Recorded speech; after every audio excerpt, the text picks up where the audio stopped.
Yes, it's here. Final Cut Pro 11, and in this series of very in-depth tutorials, I'm going to look at all the big and small new features from the amazing magnetic mask, the transcribe to captions, spatial video editing, and a bunch of great new workflow improvements.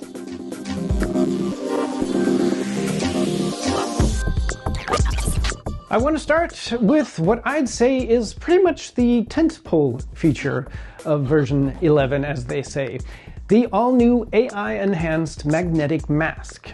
It's a key feature for several reasons. For one, it's an AI-enhanced feature.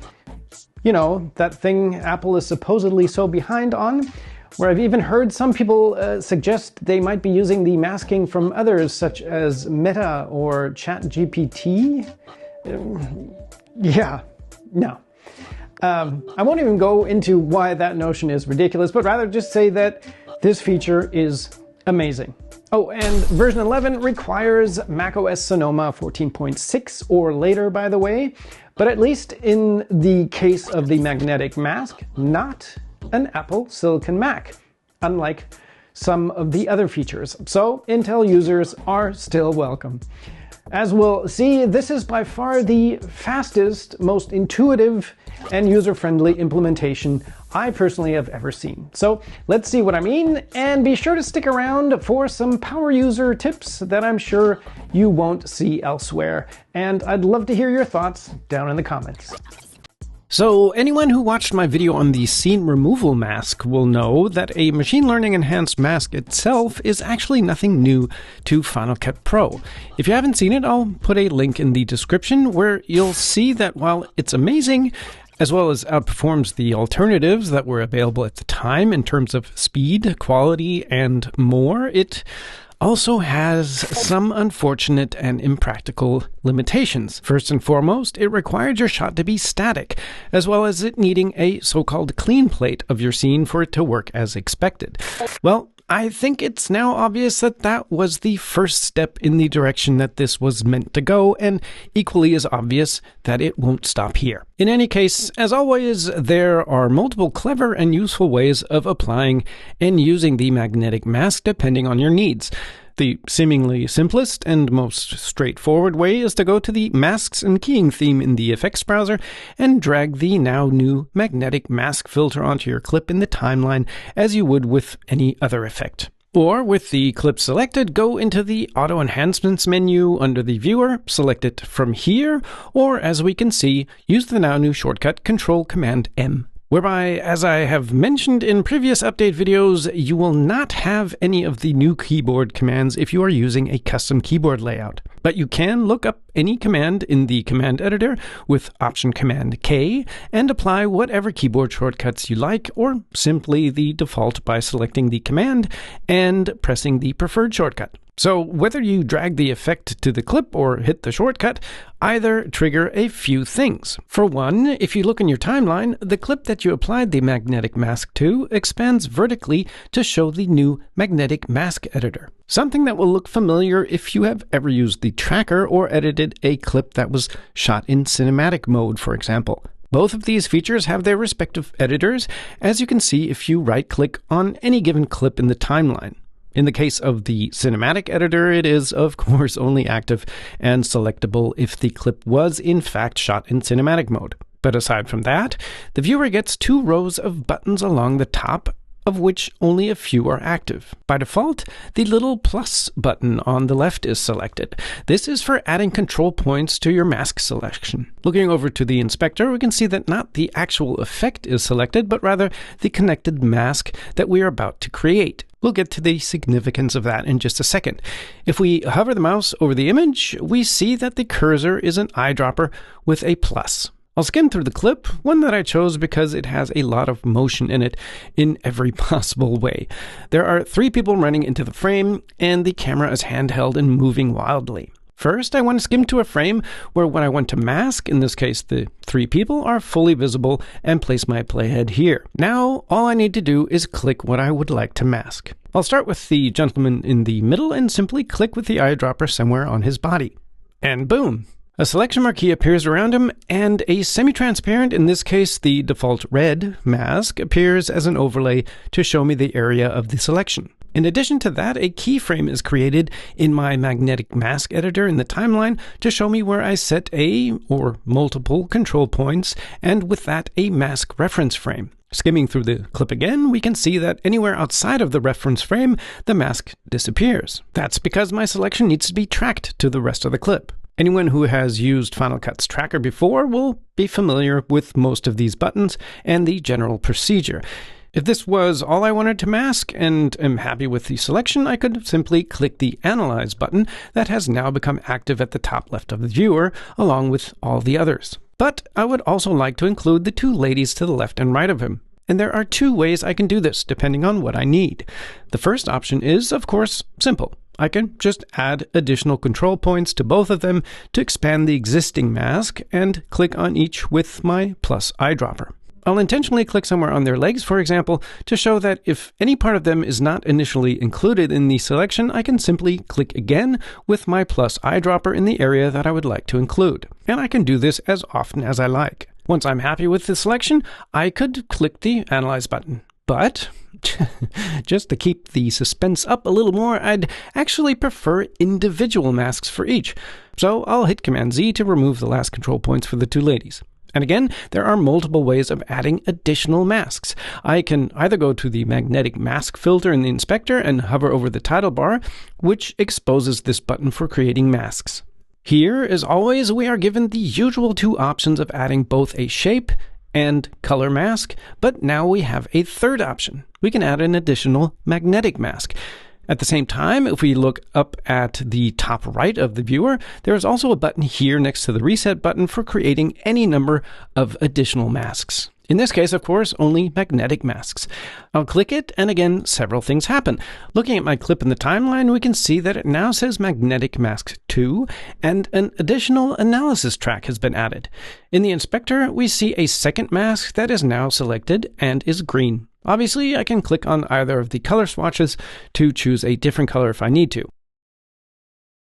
Back in the viewer, I once again have the plus eyedropper selected and can now simply click on either of the ladies in the viewer. I'll repeat that and select the other lady. Again, a third analysis track has been added to the editor with a reference frame and a third mask in purple in the inspector. If at any point I want to check the current mask, or in this case masks, I can simply select the magnetic mask filter itself in the list in the inspector, and the masks as well as the now masked background disappear. Notice the detail in the hair.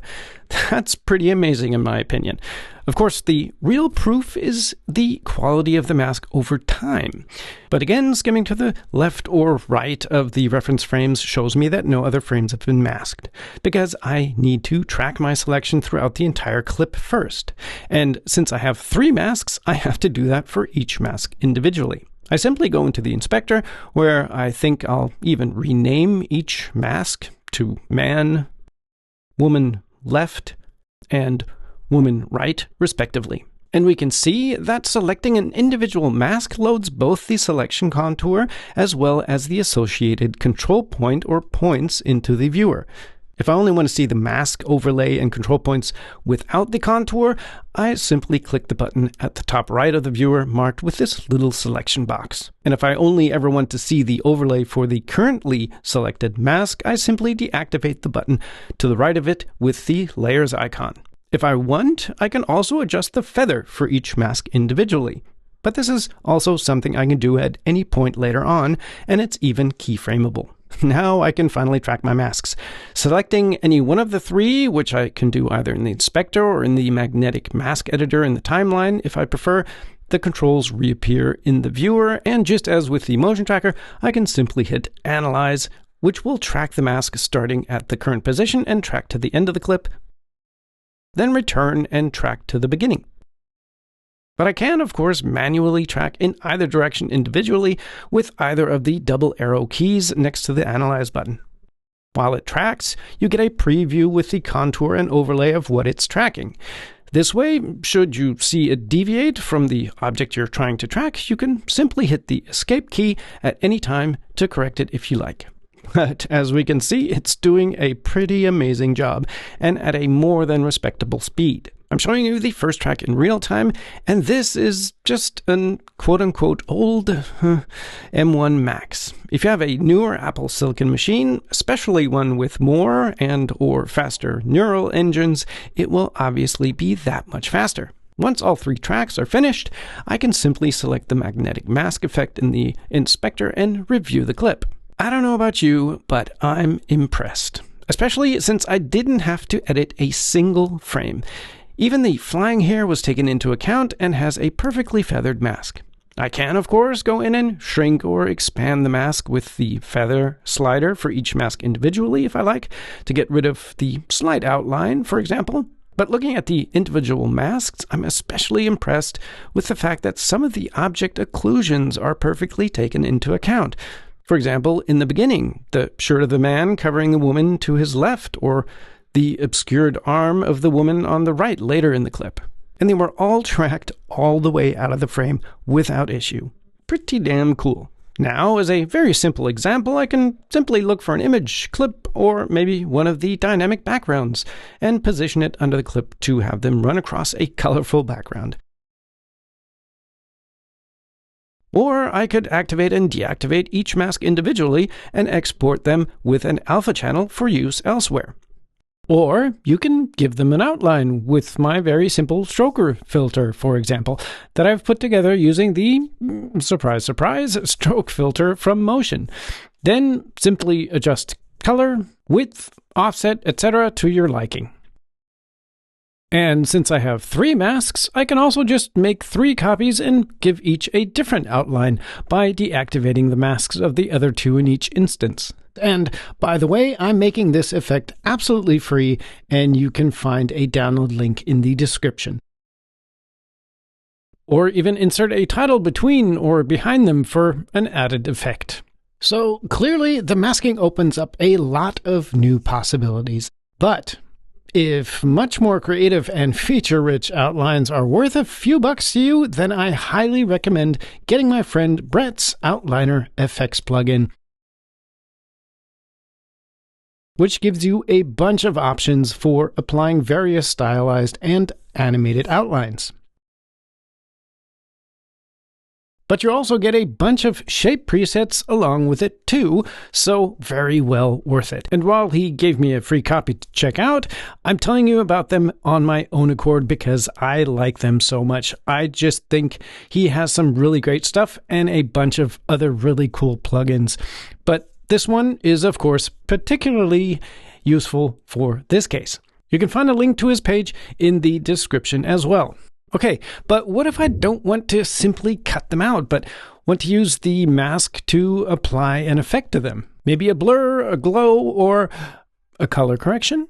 Well, let's look at another example, as well as an alternate and much simpler, more effective way of applying the magnetic mask, as well as examine the last few tools in the toolbar that we haven't used yet. So this is a clip of my favorite, albeit involuntary model, Peanut, as she's walking along and, well, doing her thing, after which she walks off into the sunset. Okay, let's say that I want to add a color correction to turn everything black and white except for her. I could, of course, do what I just showed you and apply the magnetic mask to the clip, cut her out, then duplicate the clip on top of itself and do the color corrections as needed to each clip.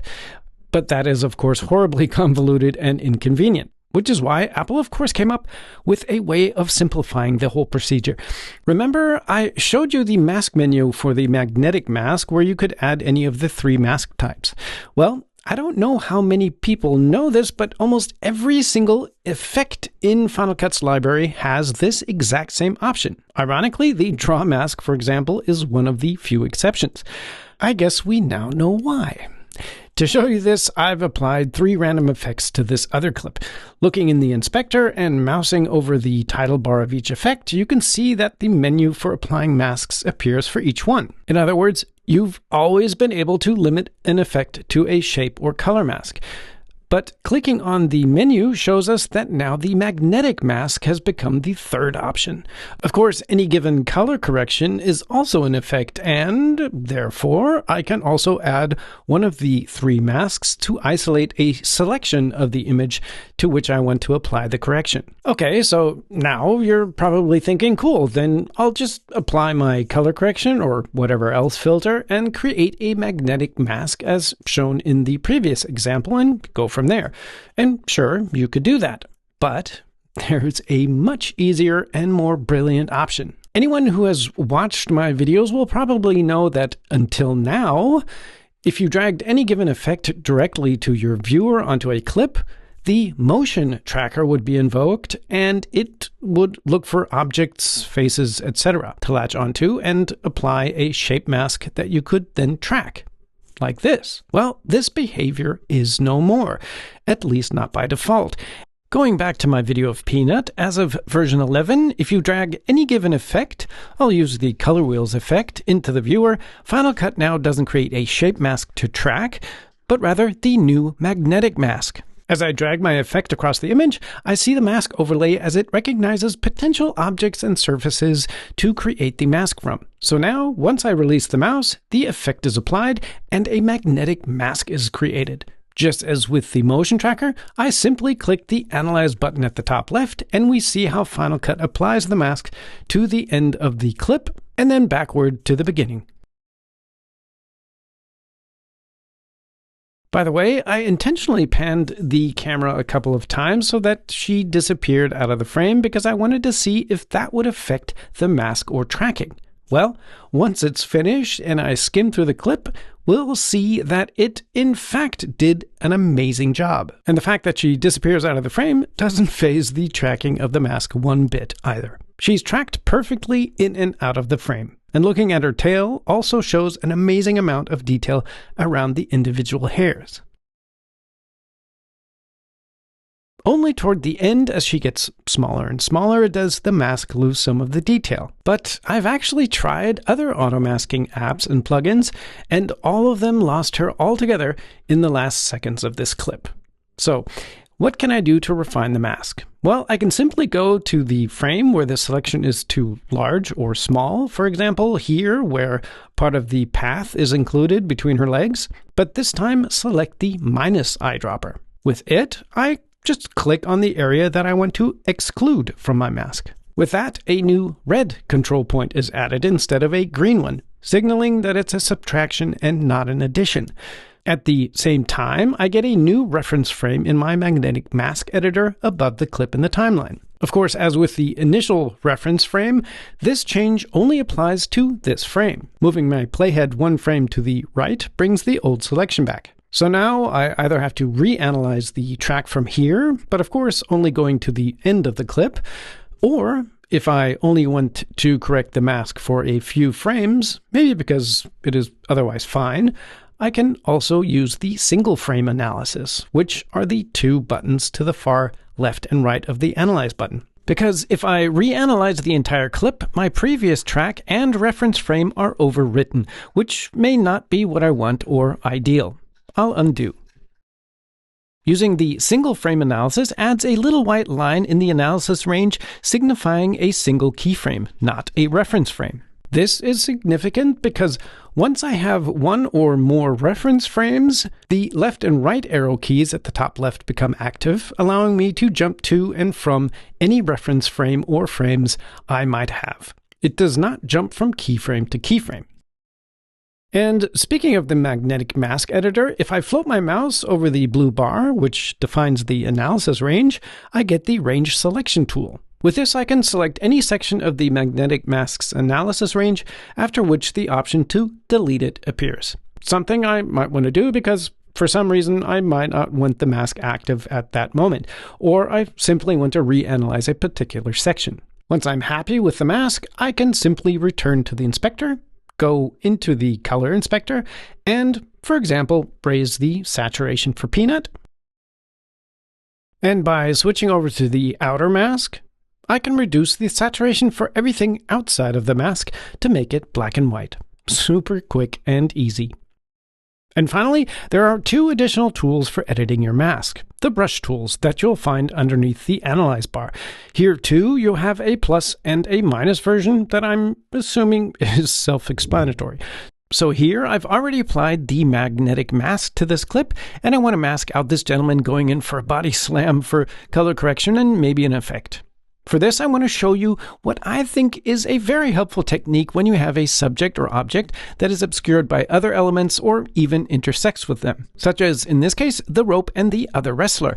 I'll simply start by adding an initial rough mask to the wrestler by clicking on him with the plus eyedropper.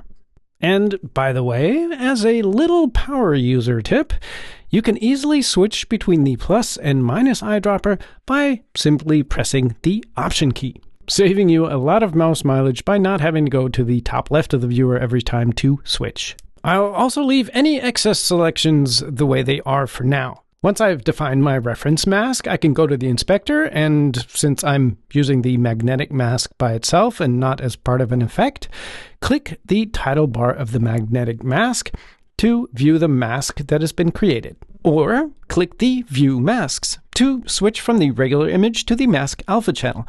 This black and white image represents the alpha channel, in other words, the transparency of the image, where everything that is white is transparent, everything black is opaque, and anything in between is semi-transparent, depending on the shade of gray. Especially those areas are generally much easier to identify in this mode and much harder when turned off. In this case, I can see there are still small areas that are in my selection that I don't actually want, or maybe even some detail that I do want. And while I can use any of the masking tools while viewing the mask like this, I'll skip the eyedroppers and use the mask brushes for a quick fix. Of course, using the plus brush adds black, which removes any transparency. Conversely, using the minus brush adds white, making those areas transparent.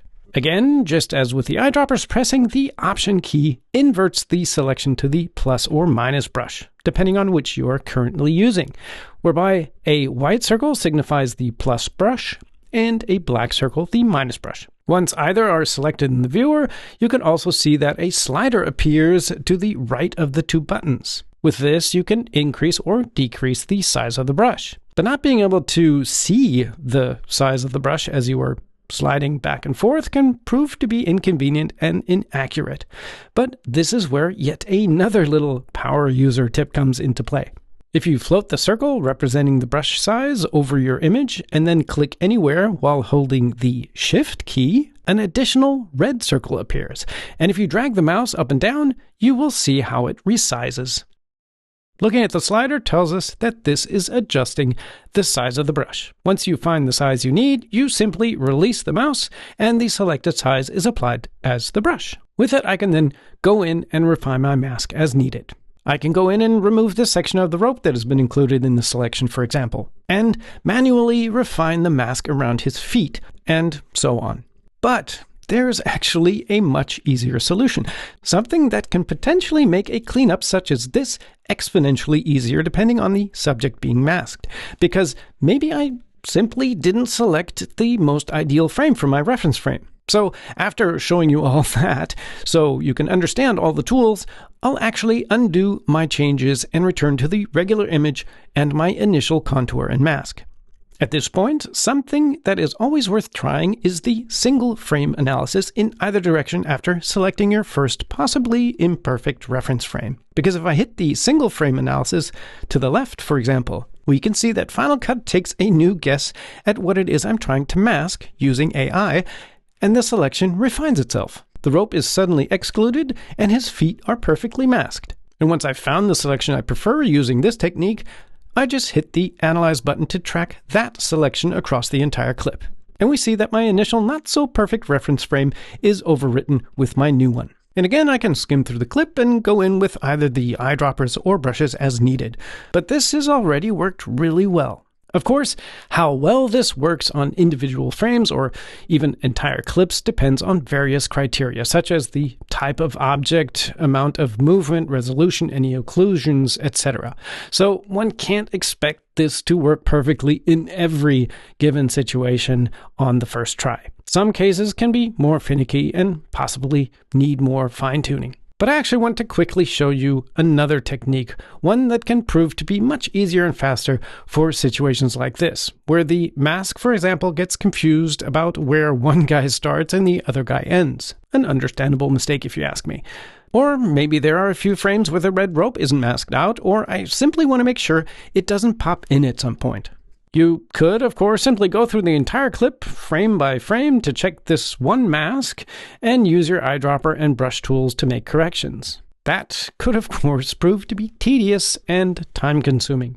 Well, I'm going to leave it in this first imperfect iteration to take a different approach. We know that we can add as many additional masks as we like. So after identifying any potential problem areas, such as the other wrestler and the rope, I can simply add an additional mask by clicking the New Mask button at the top right of the viewer. I'll do that for the rope, define my reference frame with the eyedroppers, and track it across the clip. Notice, by the way, how it's even auto-detecting the other ropes and masks them as well. Pretty cool. Then I'll repeat the same for the other wrestler with a third mask, while paying particular attention to where the two intersect, such as his arm and hand.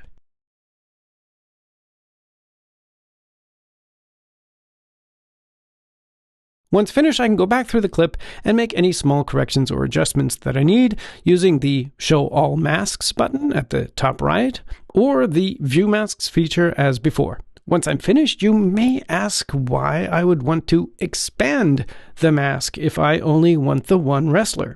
Well, here's the little trick. Once I'm finished with the other two masks, I simply go back to the magnetic mask effect in the inspector, and here I can select to subtract my second and third mask from the first. So actually, none of the three have to be perfect, only in areas where they intersect to ultimately create a single clean mask. Adjusting the feather for each is needed to cover up any edge imperfections. Oh, and just as a side note, the edge boiling and jitter of the magnetic masks is by far the least I've seen with any of these types of tools. I'm very impressed. Last but not least, a few more little power user tips that I'll bet you won't have seen or heard elsewhere. Remember how I mentioned the fact that up until now, in previous versions, dragging an effect to your viewer would automatically invoke the machine learning enhanced motion tracker, giving you things such as objects and faces to choose from? Well, while this still is the default behavior for things such as titles and images when I drag one to the viewer, you can still also switch back to the tracker instead of the magnetic mask when using an effect by simply dragging it to the viewer while pressing the Command key. For example, in this case, if I wanted to pixelate the license plate and drag the pixelate filter to the viewer, we can see that it doesn't recognize the license plate as an individual object. But if I wanted to pixelate the entire car, this would be the perfect solution. I could, of course, just apply the magnetic mask and then simply erase anything I didn't want to be pixelated, but that would be way too much work in this case in comparison. Because if I simply press the Command key, it switches to the regular tracker and recognizes the license plate as a trackable object. I can apply it, adjust the mask, tracker, and effect as needed, hit Analyze, and be done in just a few seconds. Very cool. Then again, if you think you're more likely to use the drag functionality to create a tracker and not a magnetic mask, you can simply go into the Preferences with Command comma, and here under the General tab at the bottom, you'll find a pop-up where you can choose which default behavior you prefer. But then, as I showed you, you can switch between the two by pressing the Command key either way. And part 2 of that power user tip, if you realize after dragging your effect to the viewer that you want neither a tracker nor a magnetic mask, simply hold the Shift key if you have the tracker by default, or again the Command and then Shift key to apply the effect to the entire frame. There are also small limitations when working with magnetic masks, since the magnetic mask, very simply put, is applied as an extra layer or clip that is synced with the original. If you plan on retiming a clip with a magnetic mask, you want to be sure to do that before generating the mask. Trying to retime a clip that has a magnetic mask applied to it will get you this error message. telling you that it is now out of sync and you will have to reanalyze. This also applies to using the slip trim tool and stabilization, by the way. Also, as a heads up, the magnetic mask analysis data, much like the analysis data for optical flow, can end up taking up a fair amount of space if you are using it a lot. Some mask data, for masks that you have maybe deleted in the timeline or overwritten, for example, aren't deleted automatically in case you want to go back. So if you notice that your library has become inexplicably large after using the magnetic mask, you can select your library in the sidebar and then go to File, Delete Generated Library Files. Here below the previously available options of deleting render files or generated clip files, you'll find an additional checkbox to delete unused magnetic mask files. This will delete any magnetic mask data that is not currently being used by any clips to possibly free up a few gigabytes of space. Well, that's the comprehensive lowdown on the magnetic mask. Have you tried it on your own footage, and how were the results? I would love to hear from you. And by the way, I intentionally didn't do some sort of comparison lineup between all the various plugins and apps that I have that offer the same basic functionality, because I figure if you have one of those yourself, you'll already know how much better Final Cut's magnetic mask is. Or not. Let me know what you think, but if a comparison video is something that you are interested in, then drop me a comment and I'll see if I can come up with something useful. Thanks for watching, and be sure to like and subscribe to get notified when I post my next videos. In the meantime, maybe check out the next chapter in this series right here, or maybe my video on the scene removal mask for some comparisons. See you there. Take care.